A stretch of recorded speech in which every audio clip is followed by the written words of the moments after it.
भाद्रपद कृष्ण पक्ष की अमावस्या तिथि को भाद्रपद और पिठौरी अमावस्या भी कहते हैं। पंचांग के अनुसार इस बार भाद्रपद अमावस्या 6 और 7 सितंबर 2 दिन रहेगी। शास्त्रों के अनुसार इस दिन माँ दुर्गा की पूजा का विशेष महत्व है।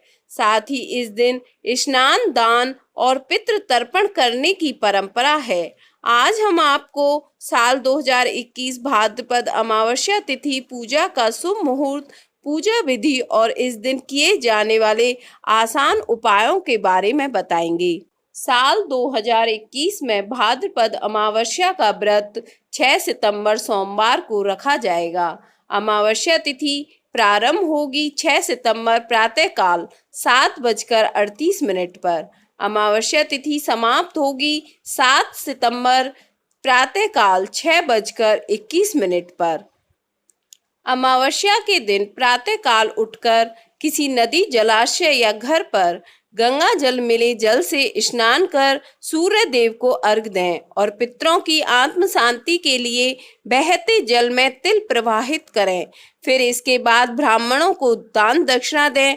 अमावस्या तिथि सोमवार और मंगलवार को रहेगी, तो ऐसे में भगवान शिव और हनुमान जी की पूजा कर उन्हें उनकी प्रिय चीज अर्पित करें। शाम के समय पीपल के पेड़ के नीचे सरसों के तेल का दीपक जलाएं और पीपल की 7 परिक्रमा लगाएं। यह तिथि शनिदेव की तिथि भी मानी गई है, इसलिए आज के दिन शनिदेव की पूजा कर उन्हें उनकी प्रिय चीज अर्पित करें। इस दिन महिलाओं को व्रत रखकर देवी दुर्गा की पूजा करनी चाहिए। इससे उन्हें संतान की दीर्घायु का वरदान मिलता है। भाद्रपद की अमावस्या को कुशग्रहणी या कुशोत्पाटनी अमावस्या भी कहते हैं। पुराने समय में इस तिथि पर वर्ष भर में किए जाने वाले धर्म कर्म के लिए कुश यानी कि एक प्रकार की घास का संग्रह किया जाता था। इसी वजह से इसे कुशग्रहणी अमावस्या कहते हैं। अमावस्या पर पितृ देवताओं के लिए श्राद्ध कर्म करने की परंपरा है। भाद्रपद की अमावस्या पर कुश घास इकट्ठा की जाती है। ध्यान रखें, जो कुश इकट्ठा कर रहे हैं उसमें पत्ती हो, आगे का भाग कटा हुआ नहीं हो और हरा भरा हो। ऐसी कुश देवताओं और पितृ देवों के पूजन कर्म के लिए श्रेष्ठ होती है।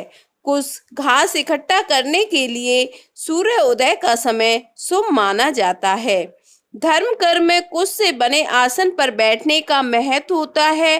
पूजा पाठ करते समय हमारे अंदर आध्यात्मिक ऊर्जा एकत्रित होती है। यह ऊर्जा शरीर से निकलकर धरती में ना समा जाए, इसलिए कुश के आसन पर बैठकर पूजन करने का विधान है। कहा जाता है कि कुश के बने आसन पर बैठकर मंत्र जप करने से मंत्र जल्दी सिद्ध हो जाते हैं। इसके आसन पर बैठकर की गई पूजा जल्दी सफल हो सकती है। इस तिथि पर देवी लक्ष्मी के साथ भगवान विष्णु की विशेष पूजा करें। पूजा में दक्षिणावर्ती शंख से अभिषेक करें। हनुमान मंदिर में सरसों के तेल का दीपक जलाएं और हनुमान चालीसा का पाठ करें। पीपल को जल चढ़ाकर 7 परिक्रमा करें। शिवलिंग पर तांबे के लोटे से जल चढ़ाएं और ओम नमः शिवाय मंत्र का जाप करें। इस अमावस्या पर किसी गौशाला में धन और हरी घास का दान भी करना चाहिए। पितरों के लिए धूप ध्यान करना चाहिए। भाद्रपद की अमावस्या सभी अमावस्या तिथि में सर्वश्रेष्ठ मानी जाती है। अमावस्या की यह तिथि भगवान श्री कृष्ण को समर्पित है। इस दिन पितरों का तर्पण करने से पितृदोष से होने वाली सभी परेशानियों से मुक्ति मिलती है तथा सुख शांति की प्राप्ति होती है। इसे पिठौरी अमावस्या भी कहते हैं। पिठौरी अमावस्या व्रत का महत्व और इसके बारे में सबसे पहले माता पार्वती ने स्वर्गलोक के राजा इंद्र की पत्नी को बताई थी। माँ पार्वती ने इस व्रत का महत्व बताते हुए कहा था कि इस दिन व्रत रखने से बच्चों के जीवन में खुशहाली आती है और लंबी आयु की प्राप्ति होती है। पिठौरी अमावस्या को लेकर एक धार्मिक कथा भी काफी प्रचलित है। कहा जाता है कि एक परिवार में 7 भाई थे। सभी का विवाह हो चुका था और उनके छोटे छोटे बच्चे थे। परिवार की सलामती के लिए सातों भाइयों की पत्नी पिठौरी अमावस्या का व्रत रखना चाहती थी, लेकिन जब पहले साल बड़े भाई की पत्नी ने व्रत रखा तो उनके बेटे की मृत्यु हो गई। दूसरे साल फिर दूसरे बेटे की मृत्यु हो गई। सातवें साल भी ऐसा ही हुआ। तब बड़े भाई की पत्नी ने अपने बेटे का शव कहीं छिपा दिया। उसी समय गांव की कुल देवी माँ पौलेरम्मा गांव के लोगों की रक्षा के लिए पहरा दे रही थी। उन्होंने दुखी माँ को देखकर वजह जानना चाहा कि यह क्यों दुखी है। जब बड़े भाई की पत्नी ने सारा किस्सा सुनाया तो माँ पौलेरम्मा काफी दुखी हो गई। उन्होंने कहा कि वह उन स्थानों पर हल्दी छिड़क दे जहां उसके बेटों का अंतिम संस्कार हुआ था। दुखी माँ ने ऐसा ही किया। जब वह घर लौटी तो सातों पुत्र को जीवित देख उसकी खुशी का ठिकाना ना रहा। तभी से भाद्रपद में कृष्ण पक्ष की अमावस्या को पोलेरम्मा अमावस्या के रूप में भी मनाया जाने लगा। इस दिन हर माँ अपने बच्चों की लंबी आयु के लिए पिठौरी अमावस्या का व्रत रखती है। आपको बता दें कि यह माँ दुर्गा का स्वरूप माना गया है। भाद्रपद अमावस्या की कथा। एक गांव में एक ब्राह्मण और एक ब्राह्मणी रहते थे। वे दोनों भगवान के भक्त थे।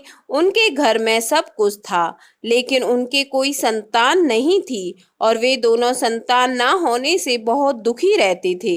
एक दिन ब्राह्मण ने ब्राह्मणी से वन में तपस्या करने के लिए जाने को कहा और वह ब्राह्मण भगवान पर भरोसा करके वन में चला गया। जंगल में जाकर वह ब्राह्मण तप करने लगा और उसे तप करते हुए बहुत वर्ष बीत गए। इस दौरान एक दिन उसे वैराग्य हो गया और उसने सोचा कि अब अपना जीवन समाप्त कर लूं। ऐसा विचार कर वह अपना जीवन समाप्त करने के उद्देश्य से एक पेड़ पर डाली पर फांसी का फंदा बनाकर मरने को तैयार हो गया।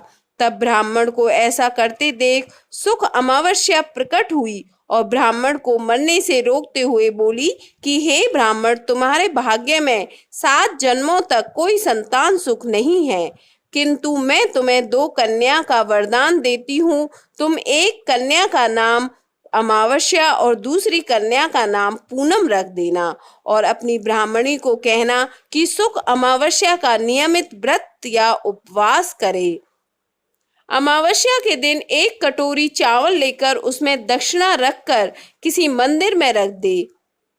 इस नियम का पालन लगातार 1 वर्ष तक करे।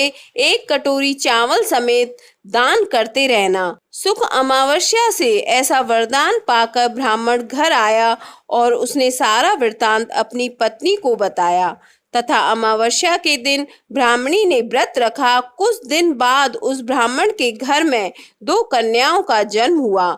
तब ब्राह्मण ने एक कन्या का नाम अमावस और दूसरी कन्या का नाम पूनम रखा। धीरे धीरे कन्याओं के बड़ी होने पर ब्राह्मण ने उन कन्याओं का विवाह किया। बड़ी बहन अमावस बहुत धार्मिक प्रवृत्ति की थी, जबकि उसकी छोटी बहन भगवान का बिल्कुल भी ध्यान नहीं करती थी। बड़ी बहन के घर में तो सुख समृद्धि और वैभव के भंडार भरपूर थे, पर छोटी बहन पूनम के दुख कम नहीं थे। जब बड़ी बहन अमावस को छोटी बहन के बारे में सब मालूम हुआ तो उसकी बहन बहुत दुखी हुई। तब अमावस्या गाड़ी में सामान भरकर छोटी बहन के घर आई और कहा कि छोटी बहन पूनम, सुख अमावस का व्रत तुम भी करो और पूजा करके उपवास करो। ऐसा करने से तुम्हारे घर में सुख समृद्धि का भंडार भर जाएगा। 1 वर्ष तक चावल का कटोरा भरकर दक्षिणा समेत दान करो। पूनम ने ऐसा ही किया तो कुछ दिन बाद उसके भी घर में धन धान्य संतान की वृद्धि होने लगी। इस प्रकार जो भी सुख अमावस्या का व्रत विधि पूर्वक करता है उसके घर में भंडार सुख अमावस्या की कृपा से भर जाता है।